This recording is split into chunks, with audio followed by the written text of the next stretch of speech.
¿qué tal? Los saluda como siempre con mucho gusto la licenciada en Derecho y Técnico Superior Universitario Perla Terán.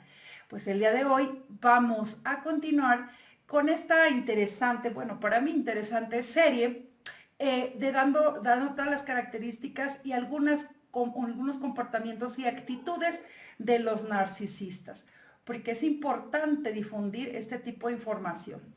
Entonces, para continuar, veremos algunas de las etapas por las que cursan las parejas en donde uno de ellos es narcisista, recordemos.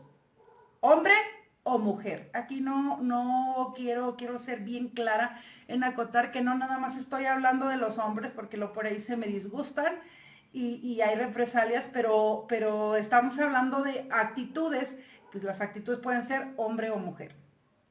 La primera etapa de esta situación, de esta relación narcisista, se llama etapa o luna de miel. La seducción y halagos tienden a ser exagerados. Puede pensarse que le importamos y somos todo para esa persona, ya que la atención es extrema y en todo momento muestra preocupación. La siguiente etapa es la etapa del aislamiento. La demanda de atención aumenta, la comunicación comienza a ser unidireccional, o sea, ya te enganchaste, ya empezó ahí el enganchamiento, ¿no? Entonces aumenta pues esta comunicación, la relación se formaliza y la manipulación y chantaje surgen, lo que provoca que comiences a separarte de amistades, rutina e incluso de familia. La tercera etapa es la etapa de evaluación.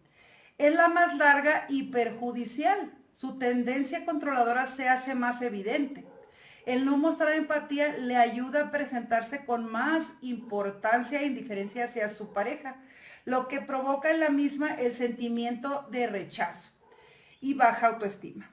No acepta que se le critique y su soberbia hace que la violencia sea parte de su sistema. Ojo, aquí empezamos con la violencia. Por eso les dije que sí tiene un enlace siempre con lo jurídico este tipo de conductas.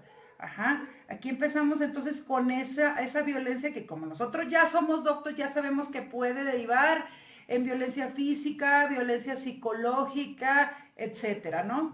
Y que estas violencias pues, nos pueden llevar a tener problemas jurídicos, incluso denuncias y otras cosas, ¿no?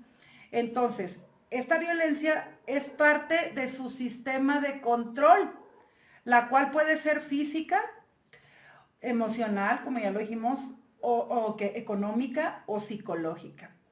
La cuarta etapa o la etapa del anclaje, en ella surgen ideas de separación. Comienza la víctima, comienza la pareja del narcisista a darse cuenta de que la relación la está afectando, que le afecta más de lo que le beneficia, es como un balance.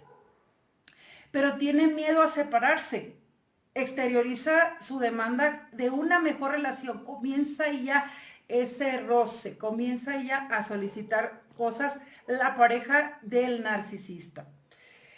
Entonces, lo que aumenta en tu pareja es que sea más violento, o sea, hace que pues por lógico, por esas demandas, hace que la pareja sea más violenta y que la relación se torne más ríspida. Se hace más violenta, manipuladora y chantajista. Una vez que te acercas a tomar la decisión, tu pareja cambia, de arriba abajo. Tu pareja cambia nuevamente, muestra interés, te ofrece disculpas, ay, por favor, su carita, no, aquí. Arrepentimiento y amor. Cuidado, estamos hablando de etapas, acuérdense, mucho ojo, ojos abiertos. Entonces aparece la luna de miel, intentando pensar que ha cambiado y que las cosas mejorarán. Te mantienes dentro de la misma relación porque ya estás anclada, ya te encuentras anclada. Debemos analizar que todas las personas tenemos errores, que nadie es perfecto. Por eso, si una persona tiene algunas de las características que hemos visto en los videos de esta serie, no necesariamente significa que sea narcisista. También hay que ser empáticos y darnos cuenta de las cosas, saber diferenciar. Tampoco hay que caer en los extremos de juzgar o prejuzgar, porque sospechamos por algunas manifestaciones. Pero si se encuentra en una relación con una pareja que usted vea que cuenta con actitudes marcadas repetitivas, recurrentes como esta, busque ayuda inmediata, busque ayuda, es muy importante. Y de ser preciso también tome precauciones y distancia, porque puede estar en riesgo de estar sufriendo violencia. No olviden mi recomendación siempre de crear ese vínculo primario que es bien importante porque es el apoyo y puede ser formado entre familias, amigos y es de mucha utilidad para detectar y superar este tipo de problemas. Bueno, pues como siempre fue un gusto, un enorme gusto estar con ustedes. Nos vemos en mi siguiente video y por favor no olviden suscribirse, dar like a mi canal de cápsulas jurídicas, porque la información tiene que ser difundida. Los saluda con mucho gusto, como siempre, la licenciada Perla Terán. Hasta pronto.